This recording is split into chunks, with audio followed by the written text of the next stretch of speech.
Kana ar-rajulu fi ahdin Nabi sallallahu alaihi wasallam yudahhi an nafsihi wa ahli baitihi. Kepala rumah tangga yang berkurban, maka itu sudah dapat pahala dia dan ahli baitnya. Yang dimaksud dengan ahli bait adalah istri dan anak. Tapi jangan gara-gara ini yang udah nyetor 7 juta lalu duitnya diminta lagi. Assalamualaikum warahmatullahi wabarakatuh. Waalaikumsalam warahmatullahi wabarakatuh. Yang ingin saya tanyakan Ustadz, kalau kurban itu kalau hanya sanggup satu orang 1 tahun, mana bagusnya atas nama suami atau kepala rumah tangga atau bergilir anak suami setiap tahunnya Ustadz? Yang kedua, apakah kurban boleh sekaligus niatkan dan nikah? Assalamualaikum warahmatullahi wabarakatuh. Waalaikumsalam. Biasanya pertanyaan ini disampaikan bapak-bapak karena bininya mengamuk tiap tahun nama lakinya aja. Jadi tentang seorang laki-laki, kana ar-rajulu fi ahdin Nabi sallallahu alaihi wasallam yudahhi an nafsihi wa ahli baitihi.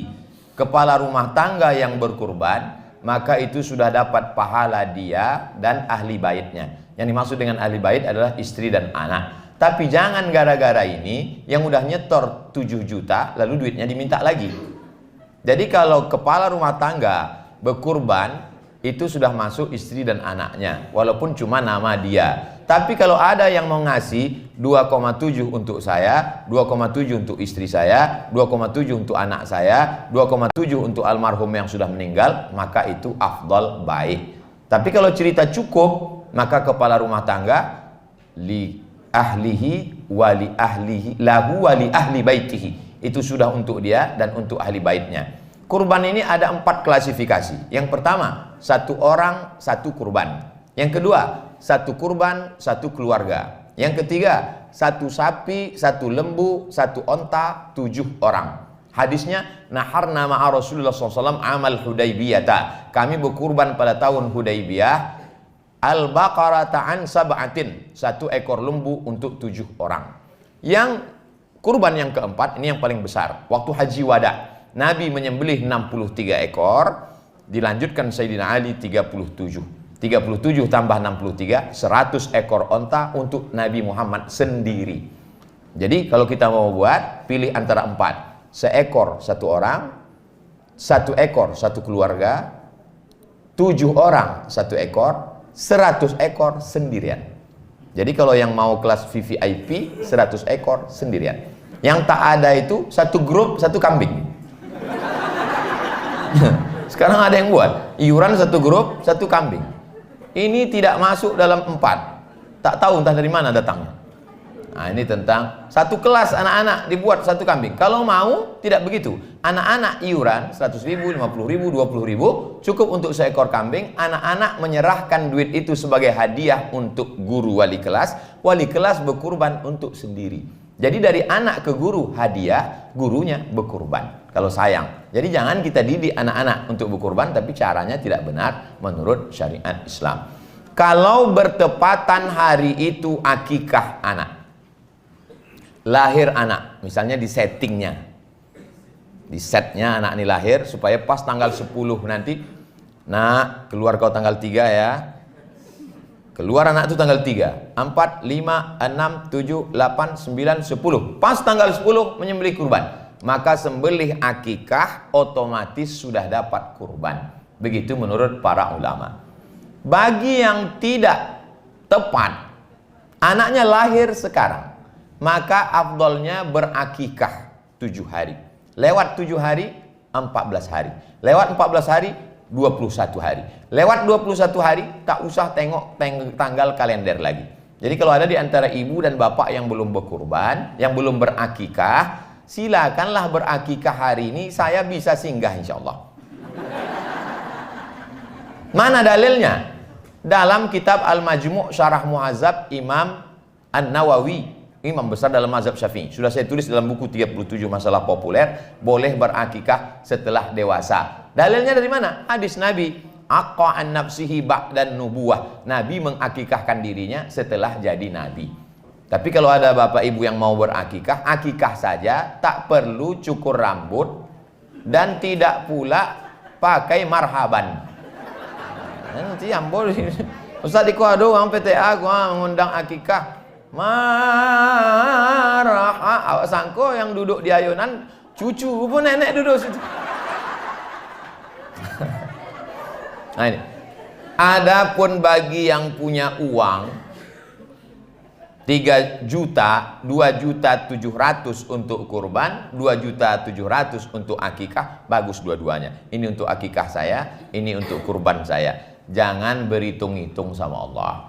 Nanti kalau kita berhitung-hitung, Allah berhitung-hitung pula ke kita, dikasihnya kita napas setengah. Sosa ongok awak jadi.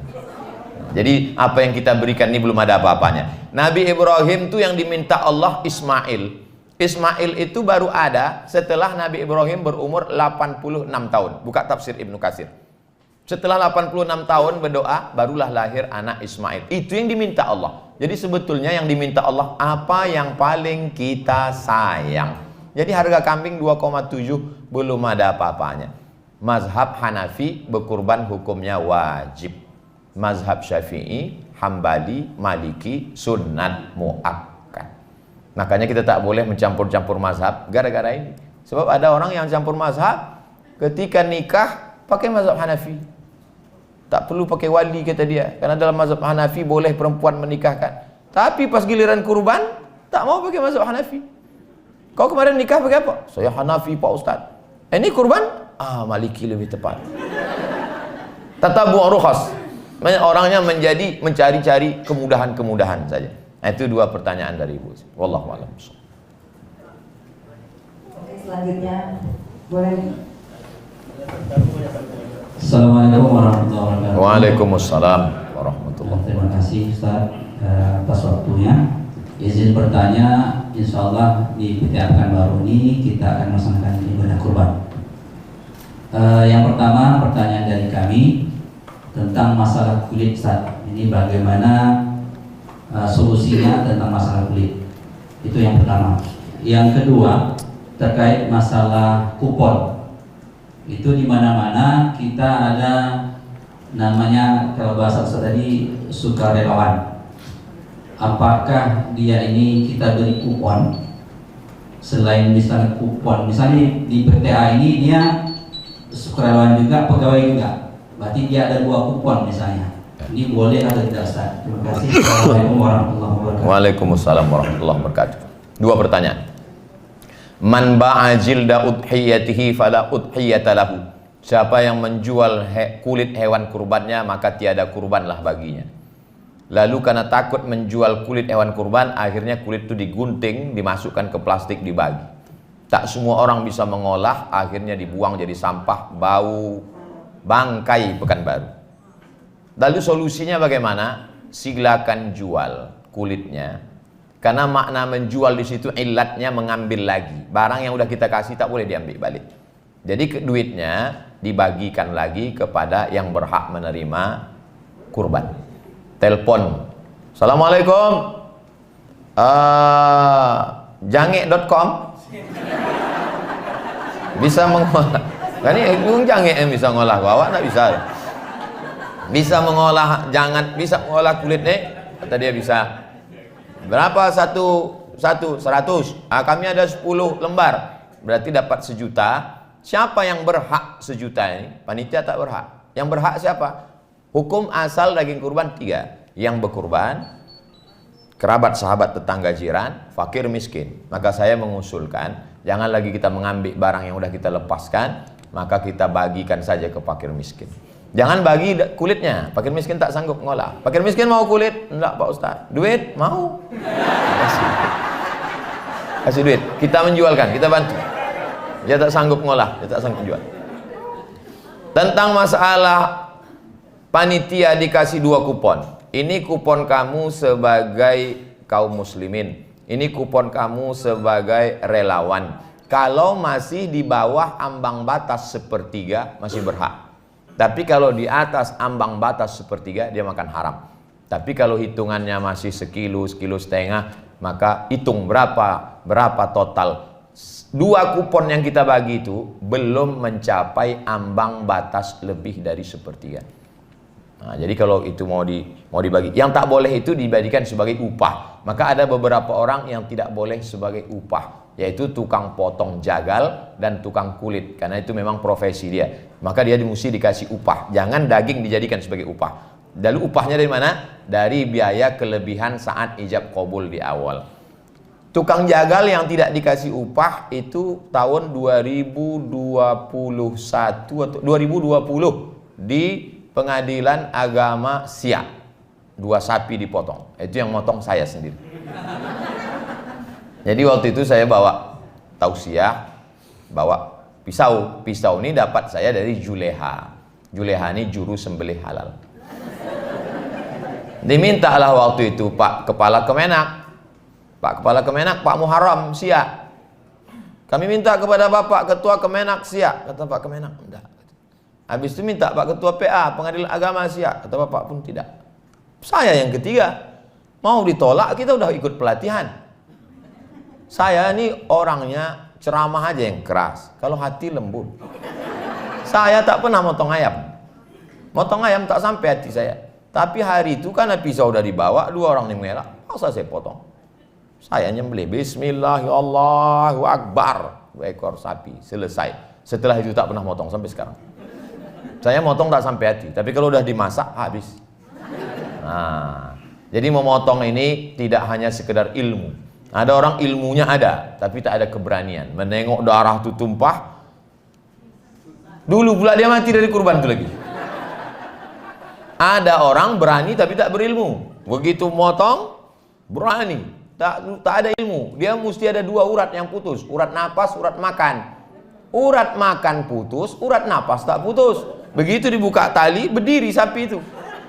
Panggil tukang ruqyah.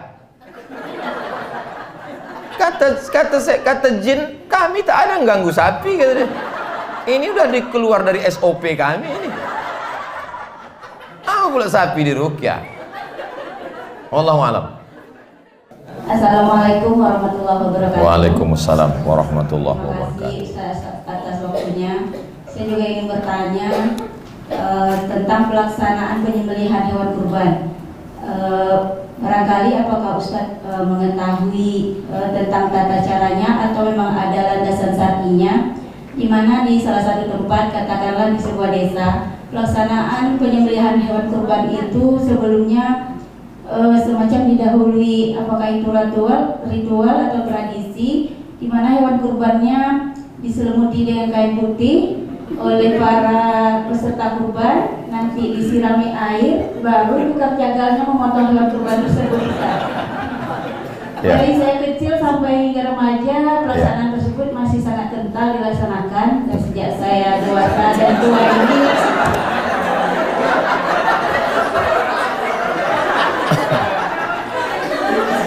sudah mulai berkurang. Barangkali hanya para tetua aja yang melaksanakan demikian, yang sudah belajar barangkali tidak lagi. Apakah itu ada landasan syar'inya Ustaz atau memang sebuah tradisi? Saya tidak berani menyalahkan para orang tua karena saya mungkin ilmunya atau pengetahuannya tidak ada tentang itu. Tapi di sini saya berani bertanya ke Ustaz, apakah itu ada landasannya? Terima kasih Ustaz. Assalamualaikum. Waalaikumsalam warahmatullahi wabarakatuh. Kita perlu membaca sejarah historis masuknya Islam ke Nusantara dengan masuknya Islam ke Mesir itu berbeda. Masuknya Islam ke Arab, ke Mesir, ke Andalusia, Spanyol itu melalui kekuasaan politik. Maka perubahannya frontal. Dulu ada tradisi menghanyutkan anak gadis ke Sungai Nil. Jadi mereka menghanyutkan anak gadis, dibuat dia bagus-bagus, cantik-cantik, dihanyutkan ke rakit supaya air Sungai Nil ini naik. Kalau tidak dihanyutkan anak gadis Sungai Nil, maka airnya surut. Kalau surut, gandum tak tumbuh, orang Mesir mati, tak makan. Pada masa Khalifah Umar bin Khattab, nama gubernurnya Amr bin As. Amr bin As menengok ini tak sesuai syariat Islam. Maka Amr bin As menulis surat ke Umar. Umar tolong, kata Umar, ditulisnya surat kecil, dimasukkan ke amplop besar, serahkan ke Amr bin As. Nanti masukkan surat ini ke Sungai Nil. Amr bin As, gubernur Mesir, penasaran apa isi surat Umar bin Khattab untuk Sungai Nil. dibukanya min Abdillah Umar bin Khattab. Dia tak bilang ini dari Amirul Mukminin, enggak. Ini dari hamba Allah Umar bin Khattab. Ila nahrin Nil, ke sungai Nil. In kunta tajri min qibali nafsik fala tajri. Kalau kau mengalir karena dirimu, tak usah kau mengalir sampai hari kiamat. Tapi kalau kau mengalir karena Allah, mengalirlah. Dimasukkan ke dalam sungai Nil, besok pagi naik air sungai Nil 16 farsah. Artinya apa? Bahwa perubahannya langsung frontal karena dengan kekuasaan Umar bin Khattab, Amr bin As. Sejak itulah tradisi menghanyutkan anak gadis tidak ada lagi di Mesir. Dan itu disebutkan dalam kitab Al-Bidayah wan Nihayah, ditulis oleh Imam Abul Fida Ismail Ibnu Katsir yang menulis tafsir Qur'anul Azim yang dimasyhur dengan nama kitab Tafsir Ibnu Katsir. Di Indonesia perubahannya tidak begitu. Jadi dia perlahan-lahan. Maka kita tengok bagi yang belum mengaji secara syar'i masih ada percampuran antara budaya lokal wisdom dengan syariat. Karena ulama dulu tuh lentur. Ambil contoh dulu ulama Melayu kalau mau membuka tanah nih, disemah dulu tanah itu supaya angin membakar hutan, anginnya tak kemana-mana. Maka jin yang menjaga angin itu dikasih dia kepala kambing. Ketika Mufti Siak datang ke negeri Melayu nih, dia tengok orang Melayu memasukkan kepala kambing ke dalam tanah. Maka ulama tidak serta-merta haram, bid'ah, enggak, tapi dengan kelembutan. Dia tanya, kenapa masuk kepala kambing? Untuk jembalang tanah, untuk hantu-hantu. Kata dia, jangan begitu. Yang dimasukkan ke dalam lubang ini darahnya aja, karena darah najis, tak boleh dimakan. Kepalanya masak. Kami takut makannya tuh, kasih ke aku. Itulah asal muasal kalau kita kenduri yang makan kepala kambing pasti imam. Ditahlilkan mereka. Macam mana mengusir hantunya? Tidak lagi dengan kepala kambing, tapi tahlil. Itu maka ada tahlil di tempat pemotongan di kebun padi. Afdalu zikri fa'alam annahu la ilaha illallah. Bersihlah dia. Cuman ulama tidak menjelaskan itu detail. Saya cuma ingin menjelaskan bahwa dalam banyak hal masih ada yang bersifat local wisdom. Kenapa ini kambing ini mesti dipakaikan? Karena nanti di akhirat akan menjadi tunggangan. Maka dia mesti bersih dulu, bahkan ada dikasih bedak, harus dimandikan pakai air bunga. Itu motivasi, itu salah satu dakwah mereka dulu.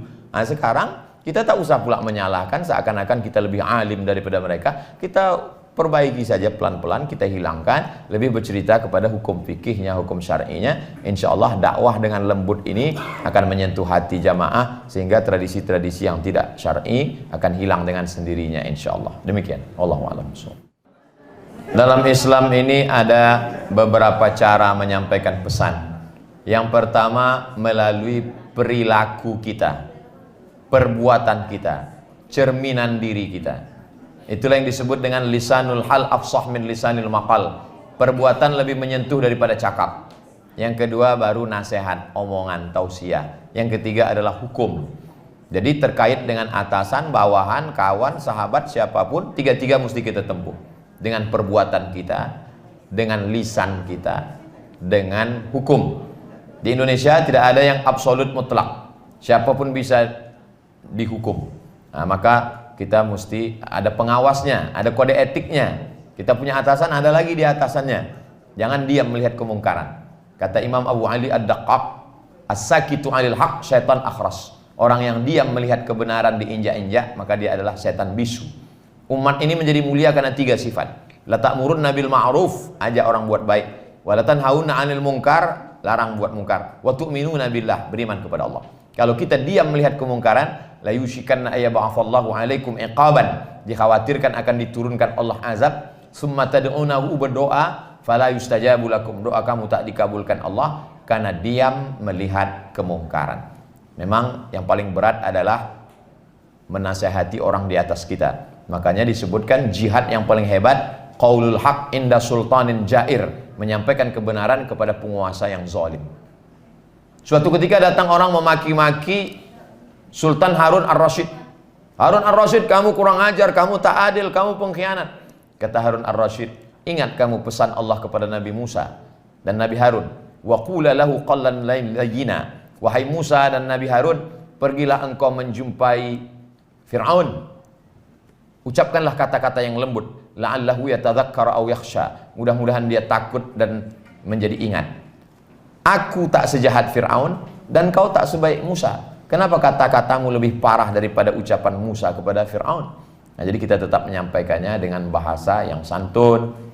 Ud'u ila sabili rabbik dengan 3, bil hikmah wal mau'izatil hasanah. Andai perlu berdebat, tetap debat. Wajadilhum, tapi ujung ayatnya billati hiya ahsan, dengan cara yang baik.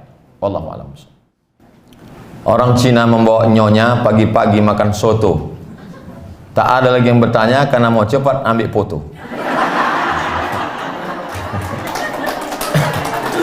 Ala hazihin niyah, untuk niat yang baik-baik. Mudah-mudahan Allah menjaga Pengadilan Tinggi Agama Pekanbaru dan semua yang hadir maupun yang online.